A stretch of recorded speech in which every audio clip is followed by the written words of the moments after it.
gabar 15 sano jir ah ayaa ayeedeed waxa ay sun ku siisay deegaanka Goobweyn ee gobolka Jubbada Hoose kadibna waxaa la sheegay in ayeedu ay u geeriyootay suntaas ay cabsiisay gabadhaas ayeeda u ahayd. gabadhan waxaa da'deeda lagu sheegay 15 sano jir waxaana lagu magacaabaa Naciimo Bashiir waxaana ay ayeedeed hooyadeed dhashay ay ku wada noolaayeen deegaanka Goobweyn ee gobolka Jubbada Hoose halkaas oo ay sun ku siisay kadibna ayeedu ay u dhimatay. gabadha ayaa ayeedeed waxaa lagu magacaabi jiray Dahabo Maxamed. raashinkii cashada ayaana la sheegay inay ugu dartay sunta sida uu markaasi warbaahinta u sheegay gudoomiyaha deegaanka Goobweyn Cumar Cabdulaahi Maxamed.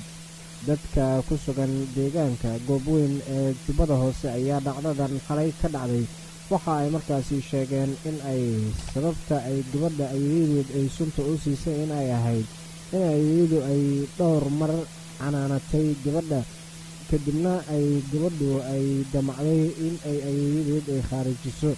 waxaa la sheegay in ay sun ka soo gadatay goob ganacsi oo aan ka fogeyn hoyga ay ka deganaayeen deegaanka kadibna ay ayeeyada cashada ugu dartay sidaasna ay ku geeriyootay. sunta ayaa waxaa la sheegay in dadku ay weydiiyeen waxa ay ku qabanayso gabadha hase ahaatee loo sheegay in ama ay u sheegtay in ay markaasi ku dilayso cayayaan.